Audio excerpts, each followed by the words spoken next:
The asteroid mining station Gamma 7 hung in the void like a broken tooth against the stars.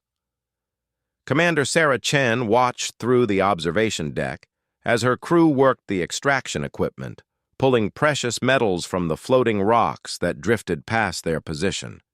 It was routine work, boring even, but it paid well and kept them far from the war zones that plagued the outer rim.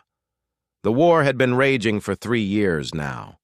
Humanity against the Kethvar Empire, a species of reptilian warriors who treated conquest like a religious duty. Every human settlement beyond the inner colonies lived in fear of their massive warships and their legendary war hounds. Genetically enhanced creatures bred for one purpose: killing humans. Sarah had seen the aftermath of Kethvar raids, entire colonies burned to ash, survivors left traumatized and broken.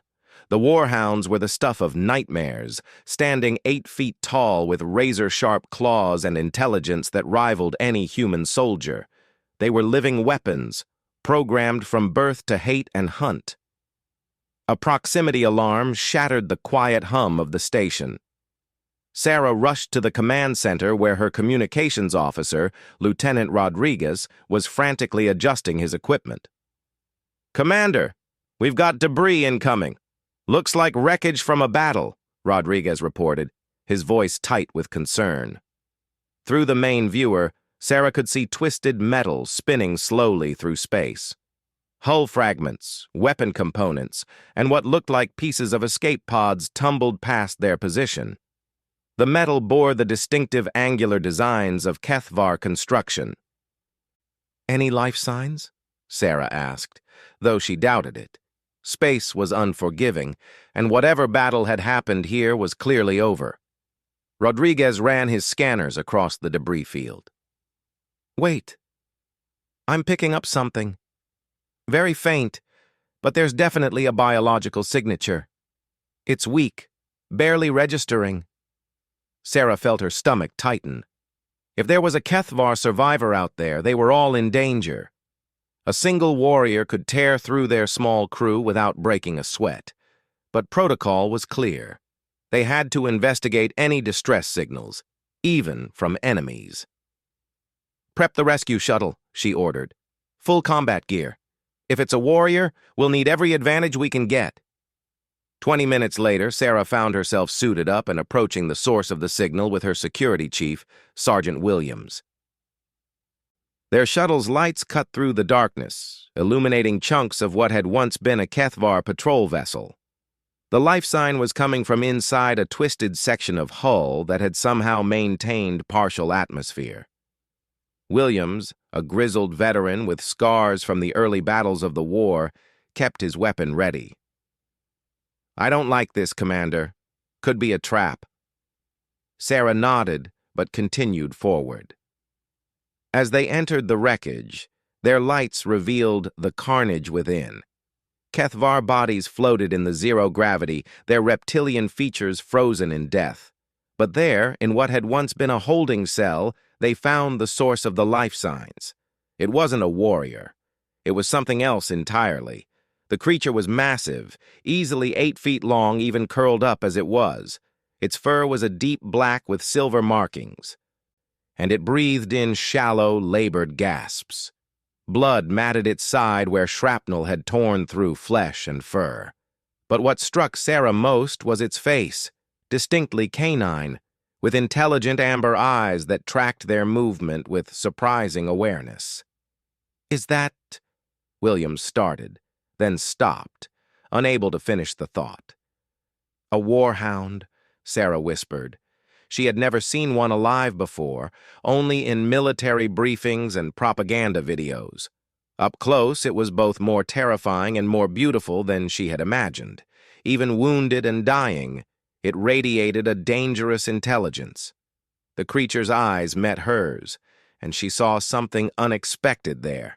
Not the mindless rage she had been told to expect, but fear, pain, and something that looked almost like pleading.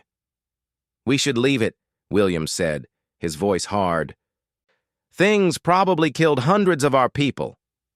Sarah stared at the dying creature. Everything she had been taught told her Williams was right. Warhounds were weapons, bred killers with no capacity for mercy or remorse. Leaving it to die would be the smart choice, the safe choice. But as she looked into those amber eyes, she saw something that challenged everything she believed. This wasn't just a weapon looking back at her. It was a living being in pain, alone and afraid. "Help me get it to the shuttle," she said finally. Williams stared at her in disbelief. "Commander, you can't be serious. That thing will kill us all the moment it recovers." "Look at it, Sergeant. It's barely breathing. Even if it wanted to attack us, it can't." "And I won't leave any living thing to die alone in the void." Williams reluctantly holstered his weapon and helped Sarah maneuver the massive creature onto a stretcher. The warhound didn't resist, though its eyes never left them. As they loaded it into the shuttle, Sarah found herself wondering what she was doing. Was this mercy or the biggest mistake of her life? Back on the station, the crew gathered in the medical bay as Dr. Peterson worked on the alien creature. The doctor was a civilian contractor, more used to treating mining injuries than exotic alien physiology, but he did his best with what he had. "The wounds are severe," Peterson reported, his hands steady despite the obvious nervousness in his voice. "Multiple lacerations, possible internal bleeding, and significant trauma to what I think is its left leg. I've given it a sedative that seems to be working, but I have no idea if my treatments will be compatible with its biology." The warhound lay unconscious on the medical table, looking smaller somehow without the threat of violence. Sarah studied its face, noting the intelligence in its features even in sleep. There were scars across its muzzle and body, old wounds that spoke of a lifetime of conflict.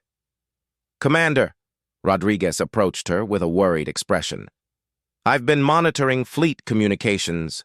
There are reports of increased Kethvar activity in this sector. If they find out we have one of their warhounds—" Sarah nodded grimly.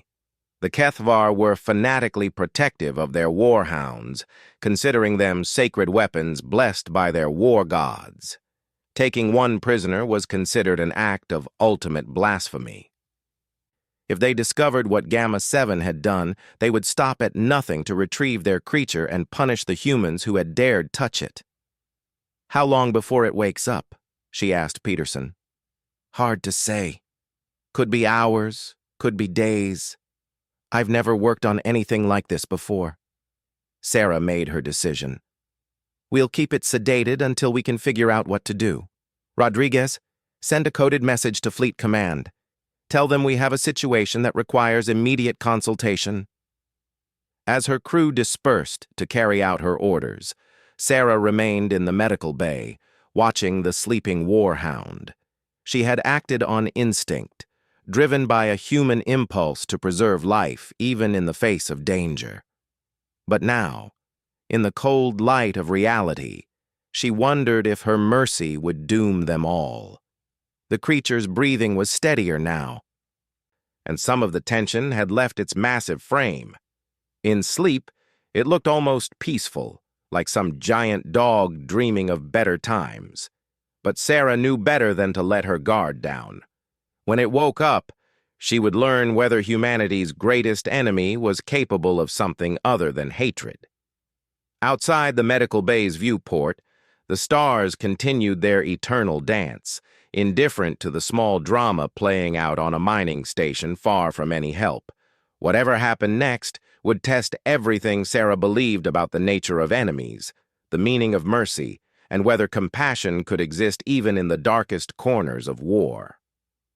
The warhound stirred slightly in its sleep, and for a moment Sarah thought she saw something almost like a smile cross its alien features.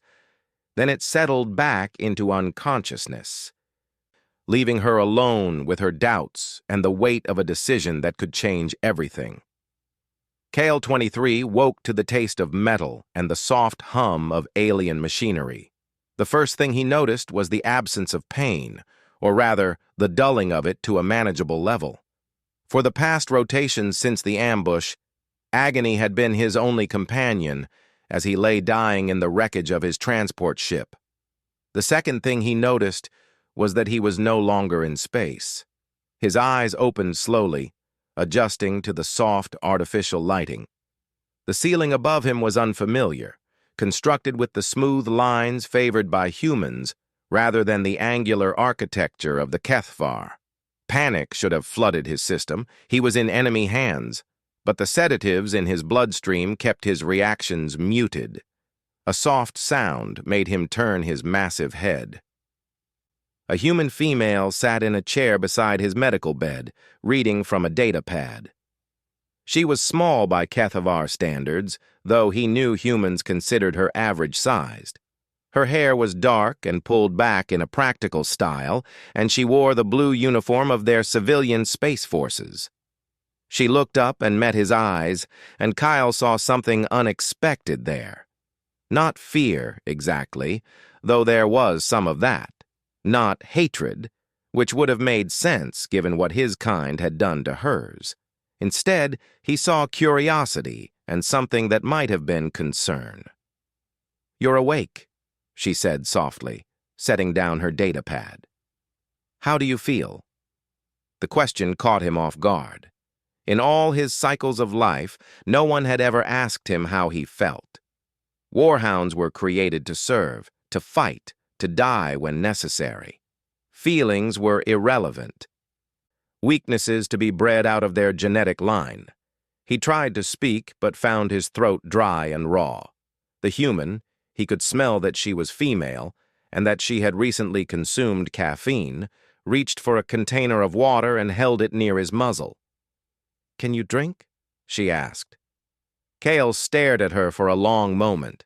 Every instinct bred into his genetic code screamed at him to attack, to fulfill his sacred duty and kill the enemy before him. She was within easy reach, soft and vulnerable. A single swipe of his claws would end her life. But she had given him water when he was thirsty. She had tended to his wounds when he was dying.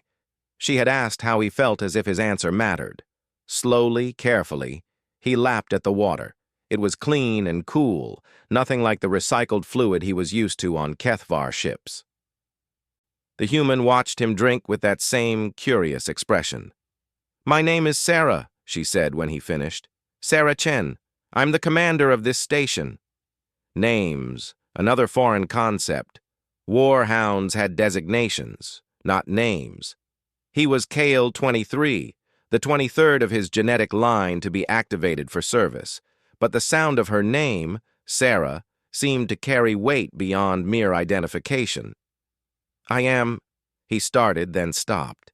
His voice was deeper than human vocal cords could produce, with harmonics that made the air vibrate.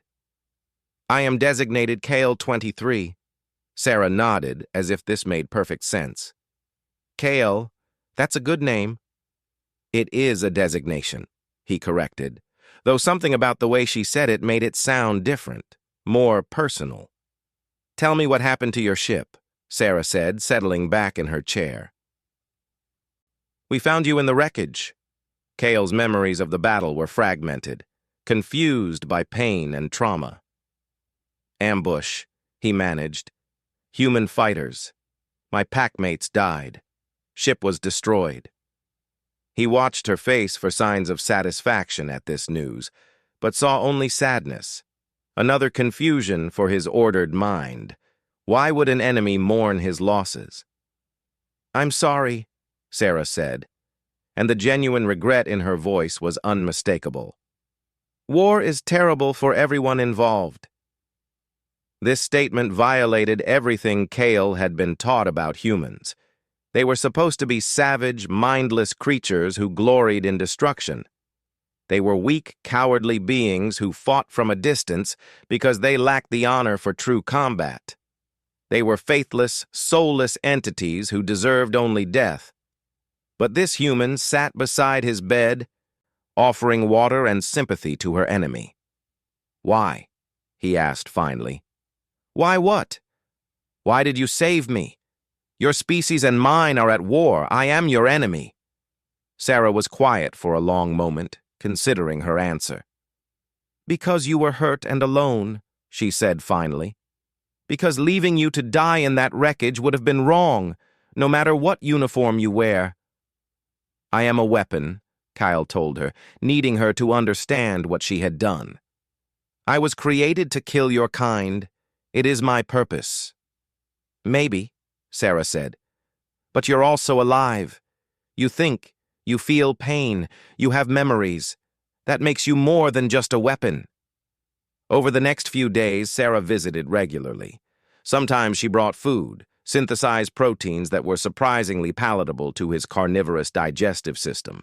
Sometimes she simply sat and talked, telling him about her life, her crew, the mining operation they ran. Kyle learned that humans were more complex than his conditioning had suggested. Sarah spoke of family she missed, of friends lost in the war, of dreams for peace that seemed impossibly distant. She showed him pictures of Earth, the human homeworld, with its blue oceans and green continents that bore no resemblance to the harsh red deserts of Kethvar Prime. In return, Kale found himself sharing fragments of his own existence. He told her about the breeding facilities where war hounds were created, about the brutal training that shaped them from cubs into weapons. He spoke of pack mates who had died in battle, of commanders who saw them as expendable tools rather than living beings. "That sounds lonely," Sarah said after he described the hierarchical structure of Kethvar military units. "Loneliness is inefficiency," Kyle replied, repeating a lesson learned in his earliest training cycles. But even as he said it, the words felt hollow. Sarah's crew was initially terrified of him. The humans would hurry past the medical bay with wide eyes and tense shoulders, ready to flee at the first sign of aggression. But gradually, as days passed without incident, their fear began to fade into curiosity. Dr. Peterson was the first to truly interact with him beyond basic medical care. The elderly physician was fascinated by Kethvar physiology and asked endless questions about their biology, their enhanced healing capabilities, their sensory adaptations for different environments. "Remarkable," Peterson muttered as he examined Kale's injuries. "Your tissue regeneration rate is incredible. These wounds would have taken weeks to heal in a human, but you're recovering in days." Kale found himself enjoying these conversations. No one had ever been interested in how his body worked before.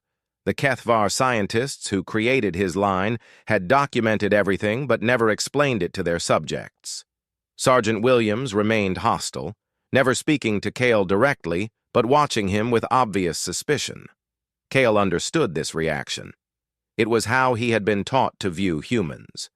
The sergeant's distrust was actually more familiar than Sarah's kindness, but it was Rodriguez, the communications officer, who provided the most significant interaction.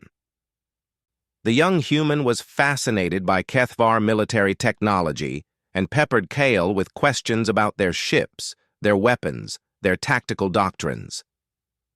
"I'm not asking for classified information," Rodriguez explained during one of these sessions. "I just want to understand how you think about warfare. Your people are incredibly effective fighters." "We are bred for war," Kyle replied. "It is what we are. But you must think about other things too. What did you do when you weren't fighting?" The question puzzled Kale. When warhounds weren't actively engaged in combat, they trained for combat. They maintained their equipment for combat. They studied enemy tactics to improve their combat effectiveness. The concept of activities unrelated to warfare was foreign to him. "I do not understand the question," he admitted. Rodriguez looked sad at this response. "What about hobbies? Things you enjoyed doing just for fun?" "Fun? You know, activities that make you happy. Things you do because they bring you pleasure." Kale stared at the human. Pleasure and happiness were concepts he had heard of but never experienced. Warhounds who showed signs of enjoying anything other than battle were subjected to additional conditioning to eliminate such inefficiencies. But as he lay in the medical bay, watching the humans go about their daily routines, he began to notice things he had never observed before. The way Dr. Peterson hummed while he worked, clearly finding satisfaction in healing others. The way Rodriguez smiled when he received messages from his family on distant worlds. The way Sarah laughed at jokes told by her crew members. These humans seemed to find joy in simple things: shared meals, conversations with friends, the completion of routine tasks. They cared for each other in ways that had nothing to do with military efficiency or strategic advantage. It was during his second week of recovery that the most significant change occurred. Sarah was reading to him from a collection of human literature, stories that she said helped her understand her own species better. The tale was about a soldier returning from war, struggling to find meaning in a peaceful world. "Why does the warrior suffer when the fighting ends?" Kyle asked. "Should he not be grateful for survival?" "Because he's lost his sense of purpose," Sarah explained. "For years, his whole existence was focused on the war. Without it, he doesn't know who he is anymore." Kyle considered this. "What does he become?" "That's up to him. The story is about discovering that there's more to life than what we're originally designed for, that we can choose to become something different." The concept of choice was revolutionary to Kale. Warhounds didn't choose. They followed orders, fulfilled their genetic programming, served their designated purpose until death or obsolescence claimed them. But here, in this small medical bay surrounded by humans who should have been his enemies, Kale began to wonder if there might be another way to exist, if a weapon could choose to become something else. The thought was terrifying and exhilarating in equal measure. The alert klaxon shattered the peaceful routine of Gamma 7 like a hammer through glass. Sarah bolted upright from her desk, her heart immediately racing as the emergency lights bathed the command center in crimson warning. She had been dreading this moment for 3 weeks, ever since they had brought Kyle aboard. "Commander!" Rodriguez's voice cracked with panic. "3 HFY destroyers just dropped out of hyperspace. They're heading straight for us." Sarah's blood turned to ice water in her veins. Through the main viewport, she could see the angular shapes of enemy warships growing larger against the star field. Their hulls gleamed with the dark metal that made HFY vessels nearly invisible to most sensors until they were close enough to strike. "Time to weapons range?" she demanded, though she already knew the answer would be bad. 18 minutes at their current velocity, Williams reported from the tactical station. "Commander, we need to evacuate. Those are heavy destroyers. They'll cut through our shields like paper." Sarah's mind raced through their limited options. Gamma 7 was a mining station, not a warship. Their defenses consisted of point defense guns designed to deflect asteroids, not military-grade weapons. Against 3 HFY destroyers, they might as well throw rocks. But evacuation wasn't really an option either. Their shuttle could carry maybe half the crew, and the nearest human outpost was 4 days away at maximum burn. The HFY ships would catch them long before they reached safety. "They're hailing us," Rodriguez announced, his face pale with fear. "Put it through." The main screen flickered, revealing the scaled visage of a HFY commander. His reptilian features were marked with the ritual scars of high rank, and his eyes burned with the fanatical fire Sarah had seen in propaganda videos. "Human creatures," the alien's voice hissed through the translator. "You have committed sacrilege beyond forgiveness. You have defiled one of our blessed warhounds with your unclean touch. Return our sacred warrior immediately, or we will purge every trace of your existence from this system." Sarah kept her expression neutral, despite the terror clawing at her chest. "I am Commander Chen of Mining Station Gamma 7. We rescued a wounded survivor from a destroyed vessel. We have provided medical care according to standard humanitarian protocols." The HFY commander's laugh was like the sound of breaking glass. "Humanitarian protocols?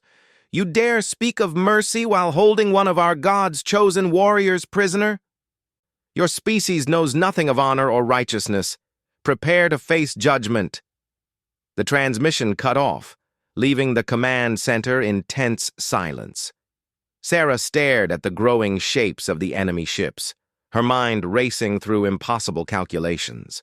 There had to be a way out of this, some strategy that could save her crew. "Commander," Williams said quietly, "if we surrender the War Hound, they might let the rest of us live."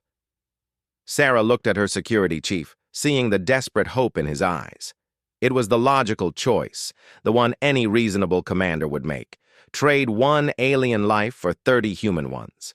The math was simple, but when she thought of Kale lying unconscious in their medical bay, she remembered the look in his amber eyes when he had first woken up. The way he had asked her why she saved him, as if the concept of mercy was completely foreign to his understanding. The quiet conversations they had shared as he recovered, learning about each other's species in ways that no diplomatic contact had ever achieved. "No," she said finally. "We don't abandon people, not even former enemies." Williams stared at her in disbelief. "Commander, you're talking about sacrificing 30 human lives for one alien." "I'm talking about doing what's right," Sarah replied, though her voice carried less certainty than her words. "Rodriguez, patch me through to the medical bay." The screen shifted to show Kale lying on his medical bed. His injuries had healed remarkably in the past 3 weeks, and Dr. Peterson had declared him physically fit for normal activity. But they had kept him in the medical bay partly for observation, and partly because no one was quite sure what to do with a war hound who seemed more interested in conversation than conquest. "Kyle," Sarah said gently, "we have a situation." The massive alien's ears perked up at her voice, and he turned to face the camera with those intelligent amber eyes. "I sense fear from your crew, Sarah. What has happened?" 3 HFY destroyers have found us. They want you back." Kyle's expression didn't change, but Sarah caught the slight tensing of his muscles that she had learned indicated strong emotion. "Of course they do. I am their property." "You're not property," Sarah said firmly. "You're a person. You have the right to make your own choices." "Choices?" Kyle seemed to taste the word, as he had so many human concepts over the past weeks. "What choices do I have?" "You could come with us when we evacuate. There are human worlds where you would be safe." Kale tilted his massive head, considering this. "And your crew? What happens to them if I run?" Sarah couldn't lie to him. "The HFY will probably destroy the station to make an example. Some of us might escape in the shuttles." "Probably," Kyle repeated, "but not certainly." "No, not certainly." For a long moment, the War Hound was silent. When he spoke again, his deep voice carried a weight that Sarah had never heard before. "In all my cycles of existence, no one has ever asked me to make a choice. The HFY created me to serve their purposes, to fight their battles, to die for their glory. I have never been allowed to decide anything for myself." He stood up from the medical bed, his full height impressive even through the camera feed. "You have shown me that there are other ways to live. You have treated me not as a weapon, but as a being worthy of consideration. This is a gift I can never repay." "Kyle, what are you saying?" "I am saying that for the first time in my life, I choose my own path." His amber eyes met hers through the camera. "And I choose to protect those who showed me mercy." Before Sarah could respond, Kyle was moving. The medical bay door slid open as his massive form filled the corridor beyond. The few crew members in the hallway pressed themselves against the walls, not in fear but in amazement as the War Hound strode purposefully toward the docking bay. "Kyle, stop!" Sarah called, but he was already out of range of the medical bay's communication system. She raced through the corridors of the station, her crew following behind her. They reached the docking bay just as Kale was examining one of their mining shuttles, his enhanced intelligence rapidly parsing the human control systems. "I can fly this," he said without turning around. Your interface designs are more intuitive than Kethvar systems. You're not going out there, Sarah said firmly. Those are military destroyers, not mining ships. You'll be killed. Kyle turned to face her, and Sarah saw something in his expression that she had never seen before. Peace, resolution, the look of someone who had finally found their true purpose. Perhaps, he agreed, but I will not let my former masters punish innocent beings for showing kindness. That would make me no better than the weapon they created. There has to be another way, Sarah insisted, though she couldn't think of what it might be. There is no other way, Kyle said gently. But this is not defeat, Sarah. This is choice. For the first time in my existence, I am choosing who I want to be.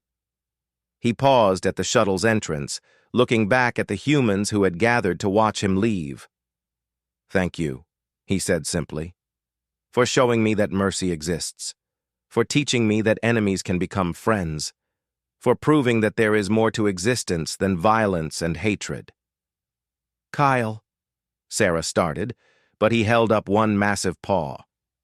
Tell your people, he said, that not all warhounds are weapons. Some of us are capable of learning. Some of us can choose to be better than what we were made to be. The shuttle bay doors opened, and the small craft launched into space. Sarah watched through the observation windows as Kale's shuttle approached the Kethvar destroyers, transmitting what she assumed was a surrender signal. But instead of docking with the nearest destroyer, the shuttle suddenly accelerated. Kale's voice came over the general communication frequency, speaking in the guttural tones of his native language. Sarah didn't understand the words, but she could hear the passion and conviction in his voice. What's he saying? She asked Rodriguez, who had some knowledge of Kethvar military codes. The communications officer listened intently, his face growing pale. He's challenging their entire military doctrine. He's telling them that he's seen a better way to live, that the war is pointless, that humans aren't the monsters they've been told they are. The Kethvar destroyers had stopped their advance, apparently as shocked as the humans by this development. Their communications channels erupted in what sounded like fierce arguments. Then Kale's shuttle changed course again, heading directly for the largest destroyer. He's going to ram them, Williams breathed. But at the last moment, the shuttle veered away, instead broadcasting a wider signal that reached every ship in the system. Kale's voice filled the void, speaking truths that challenged everything the Kethvar military believed about humanity. The response was immediate and violent. Weapons fire erupted from all three destroyers, converging on the small shuttle. The craft was vaporized in seconds, leaving only a brief flash of light against the darkness of space. But something extraordinary happened in the aftermath. The Kethvar ships didn't advance on the station. Instead, they held position, their communications channels alive with heated debates. Some voices called for revenge against the humans who had corrupted their warhound. Others questioned whether Kyle's words might contain some truth. For 6 hours, the destroyers remained motionless while their crews argued. Finally, the lead ship transmitted a brief message. The corrupted one chose his fate. His words will be reported to the High Command. You will not be pursued at this time.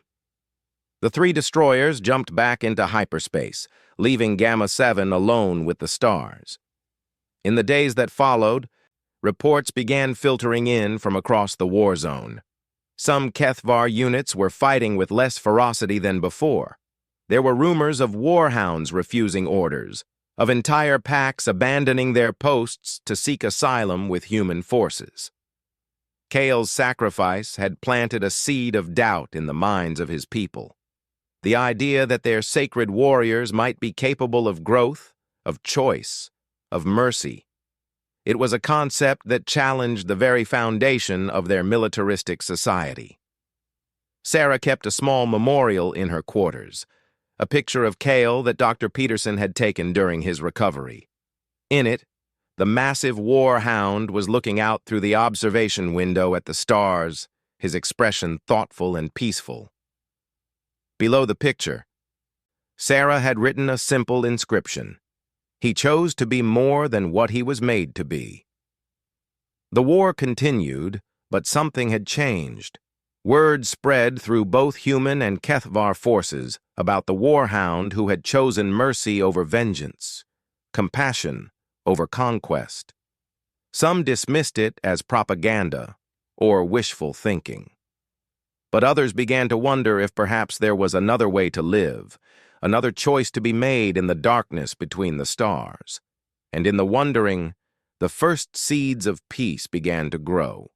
Kyle 23 had been created as a weapon of war, but in choosing to protect those who had shown him kindness, he had become something far greater, a bridge between worlds, a symbol of the possibility that even the deepest hatreds could be overcome by the simple act of treating one's enemy as a fellow living being worthy of compassion. His was a mercy that echoed across the galaxy, proving that humanity's greatest strength was not its weapons or its technology, but its capacity to see the spark of worth in every sentient life, even those that had been bred to destroy them.